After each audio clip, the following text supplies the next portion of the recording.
ദാവൂദ് നബി അലൈഹി സ്വലാമിനെ കാണാൻ വേണ്ടി അസ്രായിൽ വന്നപ്പോ വിസിറ്റിന് വന്നതാണ്, റൂഹ് പിടിക്കാനല്ല. അസ്രായിൽ ഇങ്ങനെ സംസാരിച്ചുകൊണ്ടിരിക്കുമ്പോ മുന്നിലൂടെ ഒരാൾ ഇങ്ങനെ പോയപ്പോ അസ്രായിൽ അലൈഹി സ്വലാം പറഞ്ഞു, ദാവൂദ് നബിയെ ആ പോകുന്ന ആളില്ലേ, അയാൾക്ക് 6 ദിവസം കൂടിയ ദുന്യാവിൽ ആയുസ് ബാക്കിയുള്ളൂ.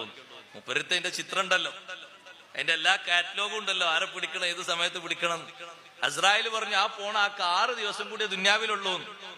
ദാവൂദ് നബി അലൈഹി സ്വലാം 2, 3, 4 കൊല്ലം കഴിഞ്ഞിട്ട് ഈ മനുഷ്യനെ കണ്ടപ്പോ ദാവൂദ് നബി ചിന്തിച്ചു, പടച്ചോനെ ഇയാളെ പറ്റില്ലേ എന്ന് 6 ദിവസം ഉള്ളൂ എന്ന് പറഞ്ഞു, ഇയാൾ ഇപ്പോഴും ജീവിച്ചിരിക്കണ്ടല്ലോ, മരിച്ചിട്ട് പിന്നെയും ജീവിച്ചു. അസ്രായിൽ അലൈഹി സ്വലാം പിന്നൊരിക്കൽ വന്നപ്പോ ചോദിച്ചാൽ, നിങ്ങൾ 6 ദിവസം ഉള്ളൂ എന്ന് പറഞ്ഞാൽ ഇപ്പോഴും ഹയാത്തിലുണ്ടല്ലോ, അത് നിങ്ങൾ കേൾക്കണോ?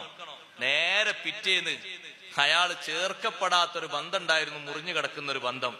ആ ബന്ധം ചേർത്തിട്ട് ബന്ധം ഉഷാറായപ്പോ അള്ളാഹു തആല ഒരു 20 കൊല്ലത്തെ ആയുസ്സും കൂടി നീട്ടിക്കൊടുത്തിട്ടുണ്ട്. 1 കൊല്ലല്ല, 20 കൊല്ലത്തെ ആയുസ് കൂടി അള്ളാഹു തആല നീട്ടിക്കൊടുത്തിട്ടുണ്ട്. ഇനി ബാക്കിയുള്ള കൊല്ലം കൂടി കഴിഞ്ഞിട്ട് ആള് മരിക്കുള്ളൂ. ആയുസ് നീളാനൊക്കെ എന്തും ചെയ്യൂല, നമ്മൾ എന്തും ചെയ്യും. നിങ്ങൾ ഏതെങ്കിലും ചികിത്സക്കാരത്ത് പോയൊക്കെ നിങ്ങൾക്ക് ആയുസ് 25 കൊല്ലം നീട്ടിക്കിട്ടും. ഒരു 10,000 രൂപ സംഭാവന എന്ന് പറഞ്ഞാൽ എണ്ണി കൊടുക്കൂല അവിടെ, ഒരു മിനിറ്റ് താമസിക്കാതെ.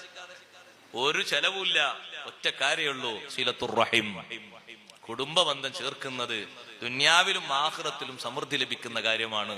അർശിന്റെ തണൽ കൊള്ളുന്ന 77 വിഭാഗങ്ങളിൽ എണ്ണപ്പെട്ടൊരു വിഭാഗമാണ് വാസിലുർ റഹിം. കുടുംബ ബന്ധം ചേർത്ത ആൾക്ക് അർശിന്റെ തണലുണ്ടെന്ന് സയ്യിദുനാ റസൂലുള്ളാഹി സ്വല്ലല്ലാഹു അലൈഹി വസല്ലം.